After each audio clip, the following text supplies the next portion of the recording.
శ్రీకాళహస్తి దర్శనం తర్వాత ఏ దేవాలయానికి వెళ్ళకూడదు, ఒకవేళ వెళ్తే ఏం జరుగుతుందో ఇప్పుడు మనం తెలుసుకుందాం. ఆంధ్రప్రదేశ్లోని పవిత్ర నగరం తిరుపతికి దగ్గరలో ఉన్న శ్రీకాళహస్తి పురపాలక సంఘానికి వ్యవహార నామం కాళహస్తి.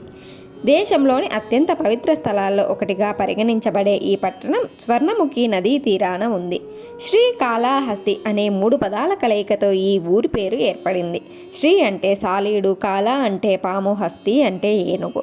ఈ 3 జంతువులు శివారాధన చేసి ఇక్కడ మోక్షం పొందాయని ప్రతీతి. ప్రధాన ఆలయం ముందు ఈ 3 జంతువుల విగ్రహాలు కూడా ఉన్నాయి. దక్షిణ భారతదేశంలోని శైవ క్షేత్రాలు, శివాలయాల్లోకి శ్రీకాళహస్తి చాలా ప్రధానమైనది. పంచభూత లింగాలున్న 5 క్షేత్రాలలో వాయులింగం ఉన్న ఈ క్షేత్రం కూడా ఉంది. నిజానికి ప్రసిద్ధ పవిత్ర క్షేత్రం శ్రీకాళహస్తి కొండ దిగువకి స్వర్ణముఖి నది ఒడ్డుకి మధ్య నిర్మించారు. అందువల్లే ఈ ప్రాంతాన్ని దక్షిణ కైలాసంగా వ్యవహరిస్తారు. శ్రీకాళహస్తిని దక్షిణ కాశీగా కూడా పిలుస్తారు.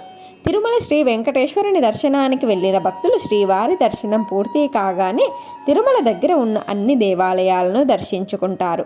పాపనాశనం కాణిపాకం చివరిగా శ్రీకాళహస్తిని దర్శించుకుంటారు.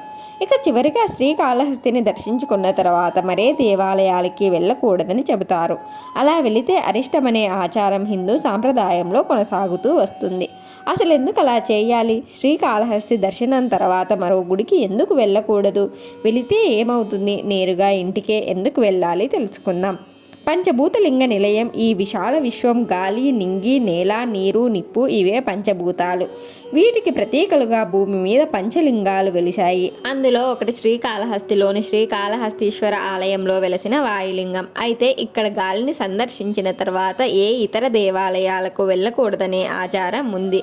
అందులో నిజం లేకపోలేదు. సర్పదోషం, రాహుకేతువుల దోషం ఇక్కడికి వచ్చాక పూర్తిగా నయమవుతాయి.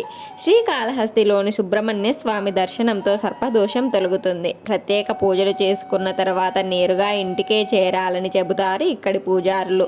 కారణం, దోష నివారణ జరగాలంటే శ్రీకాళహస్తిలో పాపాలను వదిలేసి ఇంటికి వెళ్ళడమే. తిరిగి ఏ ఇతర దేవాలయాలకు వెళ్ళినా దోష నివారణ ఉండదనేది అక్కడి పూజారులు చెబుతున్నారు. గ్రహణాలు, శని బాధలు పరమశివుడికి ఉండవని, మిగతా అన్ని దేవుళ్ళకి శని ప్రభావం, గ్రహణ ప్రభావం ఉంటుందని చెబుతున్నారు. దీనికి మరో ఆధారం చంద్రగ్రహణం. ఈ రోజున కలియుగ దైవం శ్రీ వెంకటేశ్వర స్వామి కొలువై ఉన్న తిరుమల తిరుపతి దేవస్థానంలో సహా అన్ని దేవాలయాలను మూసివేస్తారు. గ్రహణ అనంతరం సంప్రోక్షణ జరిపి అప్పుడు పూజలు ప్రారంభిస్తారు. కానీ గ్రహణ సమయంలో మాత్రం శ్రీకాళహస్తి దేవాలయం తెరిచే ఉంటుంది. అంతేకాదు, రోజంతా ప్రత్యేక పూజలు జరుగుతూనే ఉంటాయి. అందుకే ఇక్కడ దర్శనం చేసుకున్నాక ఇక దైవ దర్శనం అవసరం లేదన్నది నీతి. పురాణాల్లో శ్రీకాళహస్తి ఈ ప్రదేశం వాయుస్థలానికి ప్రతీకగా నిలుస్తుంది. ఒక పురాణ గాథ ప్రకారం శివుడు వాయు రూపంలో సాలీడు, నాగుపాము, ఏనుగులు భక్తిని పరీక్షించాడు. దేవుడు వాటి భక్తికి మెచ్చి వాటిని శాప విముక్తుల్ని చేశాడు. వాటికి ఇక్కడే మోక్షం వచ్చిందని చెబుతారు. శ్రీకాళహస్తి ప్రస్తావన స్కంద, శివ, లింగ పురాణాల్లో ఉంది. స్కంద పురాణం ప్రకారం శ్రీకాళహస్తీశ్వరుడిని పూజించడానికి అర్జునుడు ఇక్కడికి వచ్చి ఈ కొండ శిఖరం మీద భరద్వాజ మహామునిని కలిశాడు. 3వ శతాబ్దంలో పాలించిన సంగమరాజుల కాలం నాటి కవి నక్కీరర్ రచనలో మొదటిసారిగా శ్రీకాళహస్తి ప్రస్తావన ఉంది. ఈ పట్టణాన్ని దక్షిణ కైలాసంగా వర్ణించింది నక్కీరర్ కవే. దూర్జటి అనే తెలుగు కవి ఈ పట్టణంలోనే స్థిరపడి ఈ పట్టణం మీద శ్రీకాళహస్తీశ్వరుడి మీద శతకం రాశాడు. భక్త కన్నప్ప, శ్రీ ఆది శంకరాచార్యుల వారు కూడా ఇక్కడికి వచ్చినప్పుడు భక్త కన్నప్ప భక్తికి పరవశించి తన శివానంద లహరిలో ప్రస్తావించారు. దేవుడి కోసం తన కంటినే త్యాగం చేసిన గొప్ప భక్తుడు భక్త కన్నప్ప. శ్రీకాళహస్తిని పర్యాయ పదంగా మారిపోయాడు. హిందువులకు, శివభక్తులకు శ్రీ భక్త కన్నప్ప కథ బాగా తెలిసిందే. విశిష్ట నిర్మాణ శైలిలో దేవాలయాలు, ప్రతి ఏటా లక్షలాది మంది భక్తులను ఆకర్షించే దేవాలయాలకు శ్రీకాళహస్తి ప్రసిద్ధి పొందింది. వివిధ రూపాల్లో పూజలు అందుకునే శివ, విష్ణు రూప దేవాలయాలు ఇక్కడ ఉన్నాయి. ఇక్కడ ఎన్నో గుళ్ళు నిర్మించిన రాజులు ఈ ప్రాంతాన్ని పాలించారు. అందువల్ల ఇక్కడికి ప్రతి దేవాలయ నిర్మాణ శైలి ఆనాటి రాజుల విశిష్ట అభిరుచుల్ని ప్రతిబింబిస్తాయి. తమ తమ సమయాల్లో నిర్మించిన దేవాలయాలపై చోళ, పల్లవ, విజయనగర రాజులు తమదైన ముద్రలో నిర్మించారు. చాలామంది విజయనగర రాజులు తమ పట్టాభిషేకం అంతఃపురాలు రాజప్రసాదాల్లో కాక పవిత్రమైన గుళ్ళల్లో జరిపించుకునేవారని చెప్తారు.